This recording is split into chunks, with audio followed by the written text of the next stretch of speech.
Diode का जो symbol होता है इस तरीके से बनाया जाता है।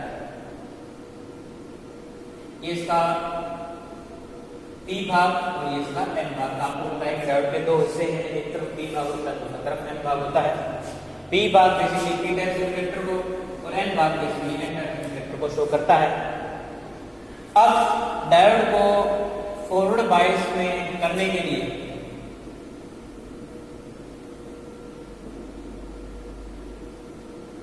हम क्या करेंगे कि डायोड के P पार्ट को बैटरी के पॉजिटिव से और N पार्ट को बैटरी के नेगेटिव से जोड़ देंगे। यदि आप P पार्ट को बैटरी के पॉजिटिव से जोड़ देते हो और N पार्ट को यदि आप बैटरी के नेगेटिव से जोड़ देते हो तो डायोड हमारा फॉरवर्ड बायस में होता है। जब डायोड फॉरवर्ड बायस में होता है तो डायोड से मैक्सिमम करंट फ्लो होती है, राइट। तो डायोड केवल फॉरवर्ड बायस में ही करंट को फ्लो करने देता है। यदि डायोड रिवर्स बायस में होगा तो करंट का फ्लो नहीं होगा। और रिवर्स बायस में हम करने के लिए क्या करेंगे,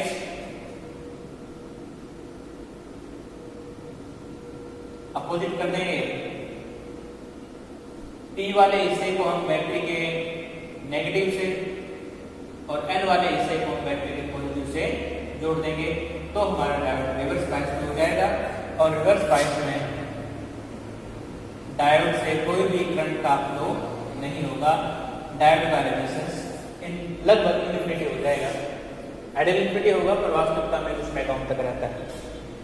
रिवर्स में सब क्या करते हैं, P को जोड़ते हैं नेगेटिव से और N को जोड़ते हैं पॉजिटिव से, राइट।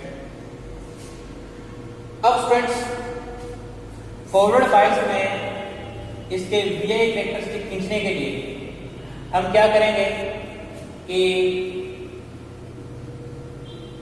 एक डायोड लेंगे। अब डायोड के इन दोनों पॉइंट्स के बीच की वोल्टेज को चेंज करने के लिए हम एक रियोस्टेट का इस्तेमाल करेंगे और रियोस्टेट का यूज हम एज ए वोल्टेज डिवाइडर करेंगे।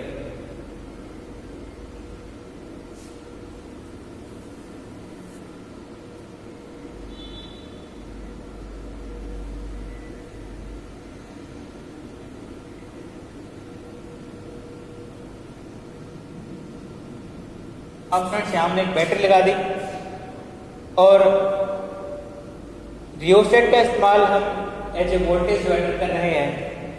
यदि आप बैटरी के एक सिरे को रियोस्टेट के एक सिरे से जोड़ दो और बैटरी के दूसरे सिरे को यदि रियोस्टेट के दूसरे से जोड़ दोगे तो इस रियोस्टेट की वायर के अलग अलग पॉइंट्स पे वोल्टेज अलग अलग होगी और जिस कारण से वोल्टेज होगी वो कई पार्ट में डिवाइड हो जाएगी। अब इस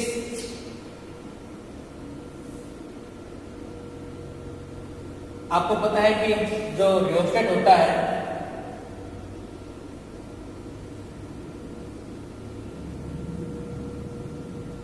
उसके ऊपर एक स्लाइडर होता है।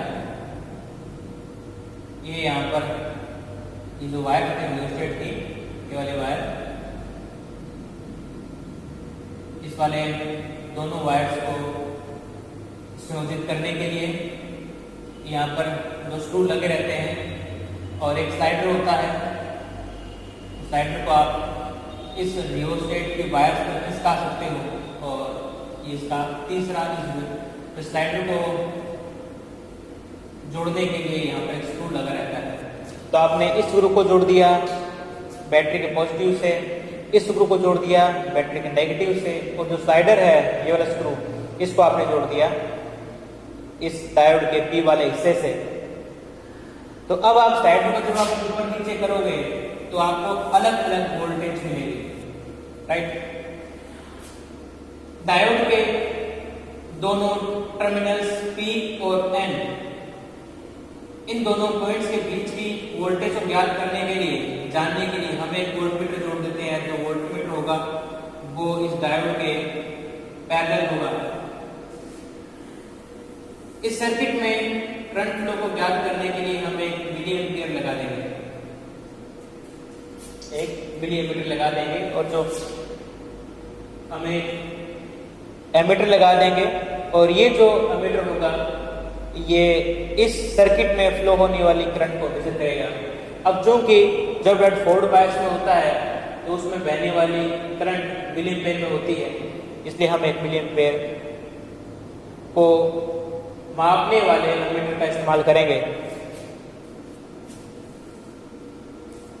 अब इस मिलीमीटर के दूसरे वायर को हम बैटरी के नेगेटिव से जोड़ देंगे। पोलैरिटी का आप शुरू से ध्यान रखेंगे, वोल्टमीटर के पॉजिटिव को जोड़ेंगे पॉजिटिव से, नेगेटिव को जोड़ेंगे नेगेटिव से, ठीक इसी प्रकार से पॉजिटिव को नेगेटिव, ये आपको शुरू से ध्यान रखेंगे। इस प्रकार से इस डायग्राम की तरह यदि आप लैब में सर्किट संयोजित कर देते हो तो आप अलग अलग V के लिए अलग अलग करंट I की वैल्यू मेजर कर सकते हो, और जब आप इन दोनों के बीच में ग्राफ खींचोगे तो उस ग्राफ को हम बोलते हैं VI कैरेक्टरिस्टिक। अब जब डायोड फॉरवर्ड बायस में होता है तो इसका VI कैरेक्टरिस्टिक कुछ इस प्रकार का होता है, ये V और ये इस एक्सिस पर I होगा, इस एक्सिस पर V।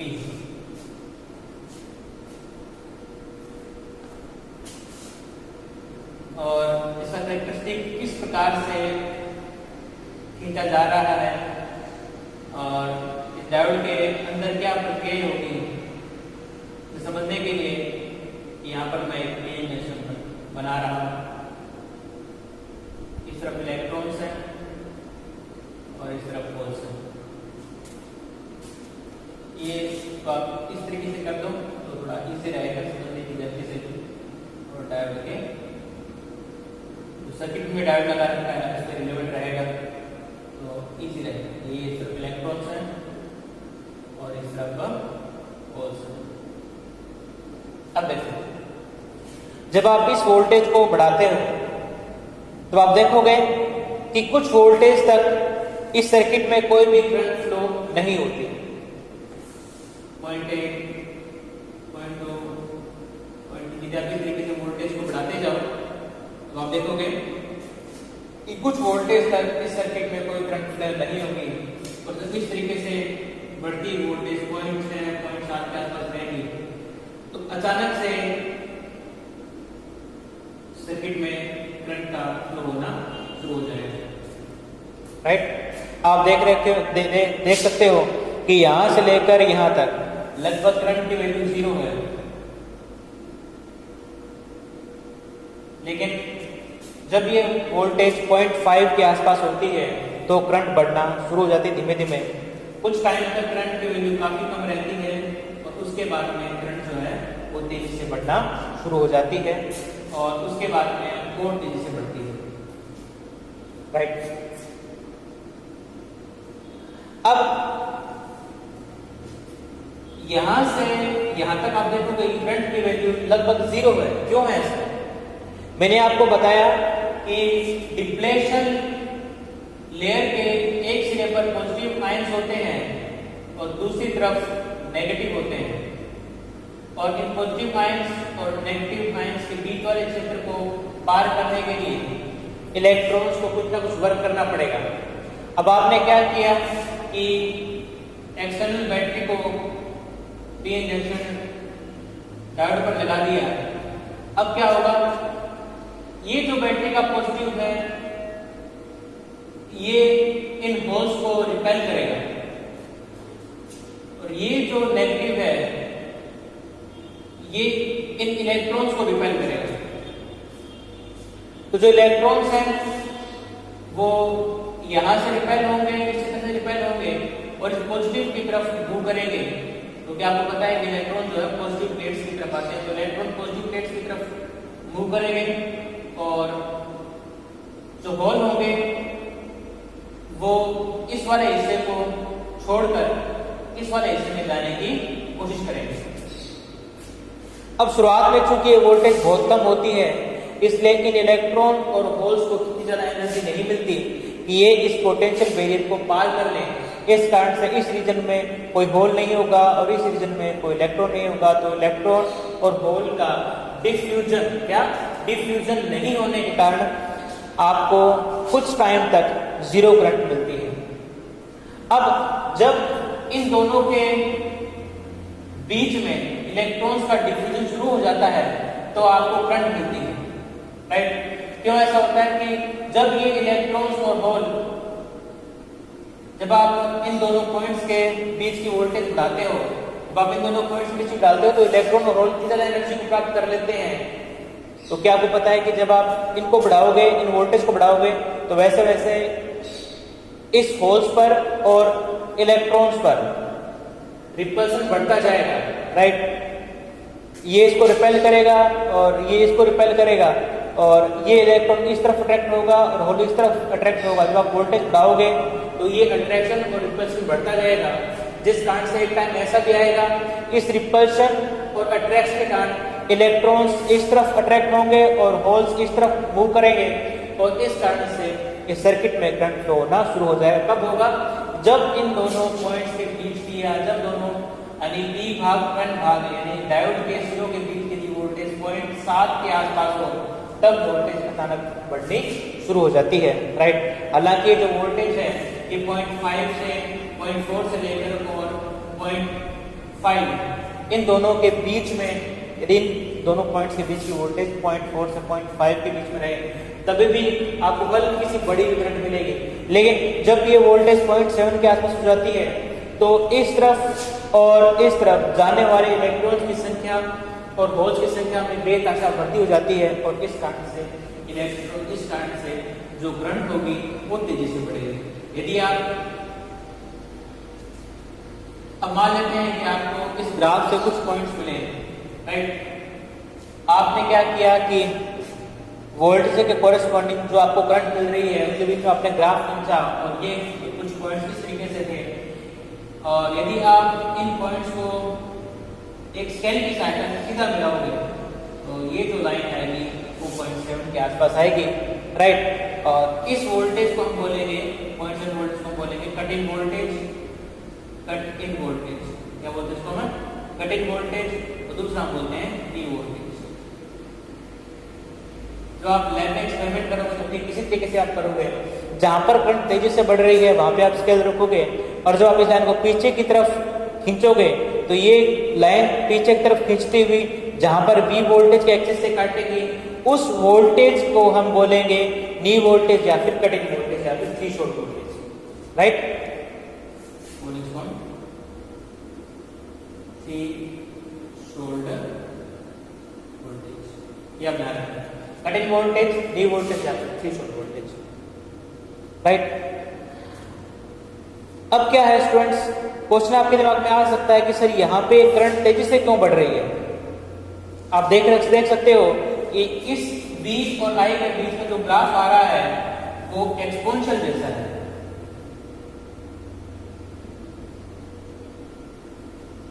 आप देखोगे ये एक्सपोनेंशियल ग्राफ मैंने यहाँ पर दिखाया हुआ है, तो आप देखोगे यहाँ पर ये ग्राफ और ये ग्राफ लगभग सिमिलर है। इसमें भी करंट जो है ठीक इसी प्रकार से बढ़ रही है, और ये जो करंट, ये जो फंक्शन है, जो एक्सपोनेंशियल फंक्शन है, उसकी वैल्यू भी x से कोरेस्पॉन्डिंग ठीक इसी प्रकार से बढ़ रही है। तो आप देखोगे कि ये ग्राफ एक्सपोनेंशियल ग्राफ की तरफ ये क्यों कर रहा है स्टूडेंट्स, इसलिए कर रहा है क्योंकि जब आप जैसे आप वोल्टेज बढ़ाते हो तो इस तरफ जाने वाले होल्स और इस तरफ जाने वाले इलेक्ट्रॉन्स एक्सपोनेंशियल रूप से बढ़ते हैं।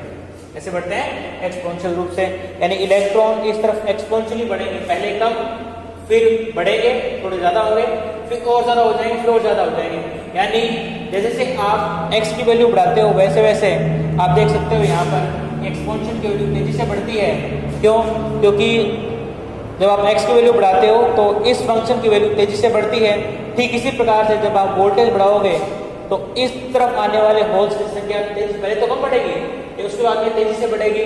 इसलिए ये जो करंट होगी, होल्स के कारण जो करंट फ्लो होगी वो एक्सपोनेंशियली होगी। ठीक इसी प्रकार से इलेक्ट्रॉन के कारण जो करंट होगी वो भी एक्सपोनेंशियली होगी। इस कारण से आपको जो रिजल्टेंट करंट मिलेगी वो भी एक्सपोनेंशियल ही होगी, और इस कारण से आपको करंट इस तरीके से मिलेगी कि पहले तो करंट की वैल्यू धीमे धीमे बढ़ती है, फिर एक पॉइंट ऐसा आता है उसके बाद में वोल्टेज जो होगी वो तेजी से बढ़ेगी। और जब वो पॉइंट जिसके बाद में वोल्टेज तेजी से बढ़ती है, वो पॉइंट जिसके बाद में करंट तेजी से बढ़ती है, उस वोल्टेज को हम बोलते हैं cut in voltage, D voltage या फिर फ्री शॉर्ट वोल्टेज, राइट। अब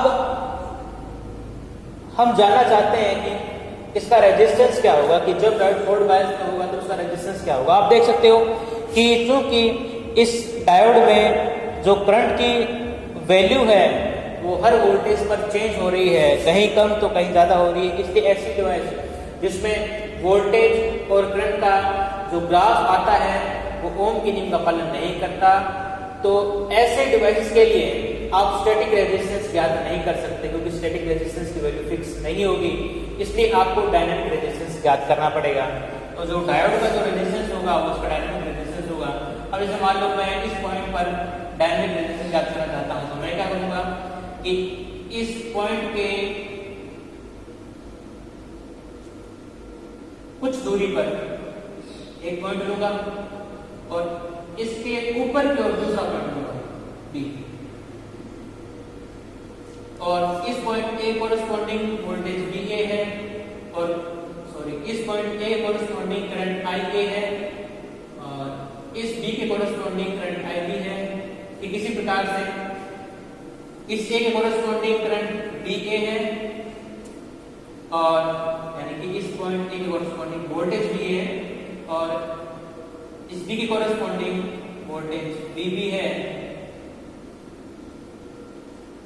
तो डायोड का डायनामिक रेजिस्टेंस हो जाएगा फॉरवर्ड बायस में RF कितना हो जाएगा, VB minus VA upon IB minus IB,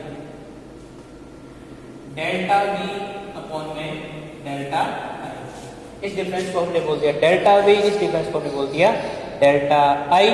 और इस डायनामिक रेजिस्टेंस की वैल्यू आती है लगभग 1 ओम से लेकर और 100 ओम, 1 ओम से लेकर 100 ओम में इसकी वैल्यू कुछ भी आ सकती है। डायोड के टेम्परेचर पे डिपेंड करेगा, डायोड के कनॉट पे डिपेंड करेगा, कई तरीके से पर डिपेंड करता है। इसलिए जो रेजिस्टेंस आएगा वो 1 ओम से लेकर 100 ओम तक कुछ भी आ सकता है।